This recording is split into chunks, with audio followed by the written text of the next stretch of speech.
I was born in a small family in China. Like most Chinese parents, my mom and dad wanted me to be a good child without talents. They treated me strictly in most of my lifetime, but unfortunately I was a naughty boy and I could hardly stay quiet for a long time. My outgoing and mischievous characters attracted many people's attention. I became superstitious and only wanted everyone to notice me. As I recalled my childhood, that sounds pretty childish. When I was 5, my parents borrowed money from my relatives and bought me a piano. That was one of the important events of my life. The first time I played my piano, I was very excited. I touched the keyboard irregularly and made lots of noise. My parents told me that I had to pay attention to it because the piano was very expensive and to take the piano courses was also not a cheap deal. I pretended to listen to them and was dreaming about being a famous pianist, traveling around the world and living in a big house and plenty of money. Of course, my dream soon spoiled after taking the first 2 piano classes. At first, we just learned single musical scales, but not the whole song. I was impatient and quite annoyed. Why couldn't I move to the next step quickly, but practicing the single boring scale again and again? So I tried to play some difficult songs. Of course, dead end. I just found I could not even recognize the musical notes. As a result, my dream of becoming a famous pianist began to crumble away. In the years that followed, the piano became a good method to release my bad temper, and that was the only advantages I could observe. I used to beg my parents to give up training piano, but their answers were absolutely no way unless you passed the level test. The level test, that was fair enough. At least I got my goal. My parents promised that I would never have to train the piano anymore if I passed the test. That was the only motivation that made me keep on learning.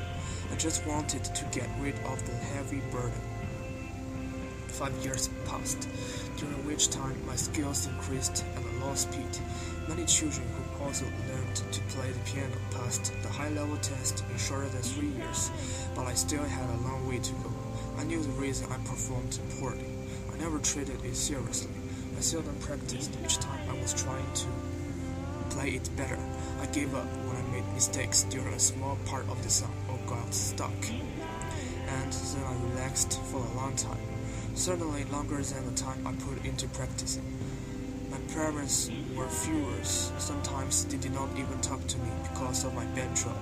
Even my teacher began to become irritated. She seldom commended me, and I always received comments like, "You did not follow what I said to you. No reason, no devotion. Could you please pay attention? Or you should really get asleep before you came to class. You cannot even find the musical notes." I clearly remembered that I practiced the song Running by Bark for nearly 2 months, and from that time I promised I would remember the name Bark forever.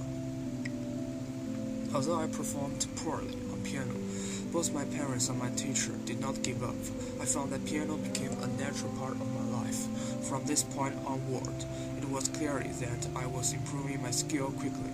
I acknowledged that I had less talent with melody, but by practicing, I could play a song well.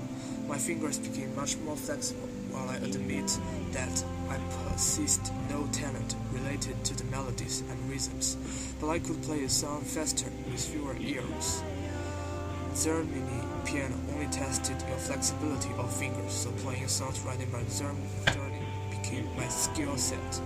I do not like complicated songs like sonata because one had to put so much emotion into the music.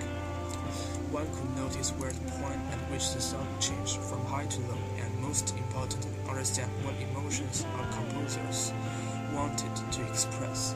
Those were too hard for me. I hate piano. How could you let me do such horrible thing? At the age of 14, the end of my struggle with piano was nigh. Would it be peaceful? Absolutely not. The final battle, the 8th level test, awaited me.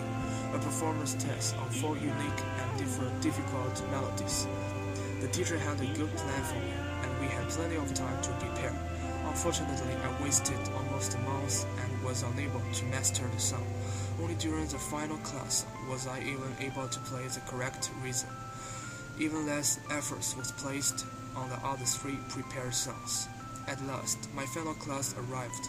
I could still remember what the teacher told me the last time I said goodbye to her. Only 1 week left. I really didn't know what to do with the test. Just try it in the best of time and see what happens. That was the worst comment I had ever heard. I was so depressed, and so were my parents. They did not say anything as always, but this time the atmosphere was different. For the first time, failure seemed so close, and for the first time I was able to react diligently. During the final week of practice, I only did 3 things: eating, sleeping, and practice piano. To my surprise, my parents did almost the same thing. They put their entertainment away and worked all day long. Their behaviors inspired me so much. At that time, we were like 3 battle partners fighting together, and no one quit. I couldn't feel any negative emotions. Each day I woke up with a strong determination and went to sleep with satisfaction. I passed the test as I expected. Even if I only received a C, I had succeeded. Even my teacher was surprised. It was clear that all of my hard work had come to fruition. It is appropriate that a small part of the song, my father's favorite, was "I know I can be what I want to be. If I work harder, then I'll be what I want to be." The lyrics speak to the time one overcame adversity. Despite the challenge, I sing, "I thank you, my piano, and goodbye, my old friend and enemy."